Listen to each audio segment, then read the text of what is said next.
Në Vlorë po vazhdojnë festimet për jubileun e pavarësisë së Shqipërisë që arrin kulmin nesër me ngritjen e flamurit në vendin ku e ngriti 100 vjet më parë Ismail Qemali. Sot mijëra banor vërshuan në bulevardin e qytetit me një ritëm festiv. Ndërkohë që po shënohen ceremoni të shumta, Bashkia e Vlorës i dha titullin e lartë qytetar nderi ish ambasadorit amerikan në Shqipëri John Withers dhe akademikut Recep Qosja. Korespondenti ynë Raimond Kolla na njeh me festimet e sotme në Vlorë.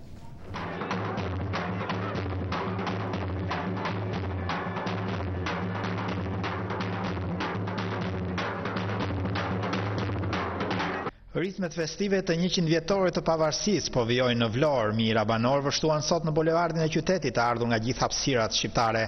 Portretet e Ismail Qemalit, flamujt kombëtar, me këngësh dhe vallësh dhe kostume shumëngjyrëshe zbukuruan rrugën nga sheshi i flamurit në drejtim të skelës. Ceremonitë e shumta vijojnë në qytetin e flamurit për ngjarje të rëndësishme historike dhe kulturore. Bashkia e Vlorës i dha sot titullin e nderit ish ambasadorit amerikan në Shqipëri John Withers dhe akademikut nga Kosova Recep Qosja. Kryetari i Bashkisë së Vlorës Shpëtim Gjika vlerësoi lart rolin e këtyre figurave në kontributin për Shqipërinë dhe për shqiptarët. Sot ne kemi mes nesh dy figura të ndritura, të cilët i njohim, i duam dhe i nderojmë. John Withers, si ish ambasador i Shteteve të Bashkuara të Amerikës në Tiranë, mik i madh i shqiptarëve dhe vlonjakëve. Profesor Recep Qosja tha se ndihem mjaft krenar për titullin që i jepej në 100 vjetorin e pavarësisë nga qyteti i flamurit. Vlora, tha ai, është qyteti i bukurisë dhe Vlora është qyteti i lavdisë shqiptare. Këtë bukuri që bashkon det dhe tokë, vlerës i ka dhuruar gjeografia, dhe këtë lavdi që bashkon të shkuarën dhe të përtashme, Vlorës i ka dhuruar historia, gjeografia dhe historia. Ndër të gjitha qytetet shqiptare e përzgjodhin Vlorën që t'jetë mendja dhe zemra bashkuese e shqiptarëve me 28 nëntor 1912.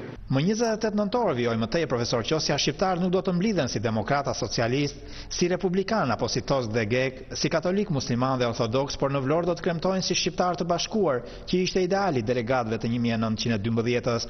Kështu do të jetë gjithmonë. Këtë rol Vlorës ja ka dhuruar gjeografia dhe historia. Këtë rol historike ka në mendje dhe në zemër të gjitha vëllezërët, vijoj akademiku nga Kosova.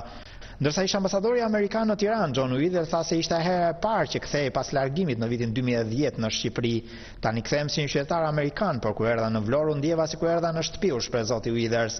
Nuk ka asnjë fjalë për të shprehur mirënjohjen, por premtoi se do të bëj çmos t'ju bëj krenar qytetarëve të Vlorës, ju drejtua pjesëmarrësve që mbushnin kinodratën e qytetit. Ish ambasadori amerikan në Tiranë.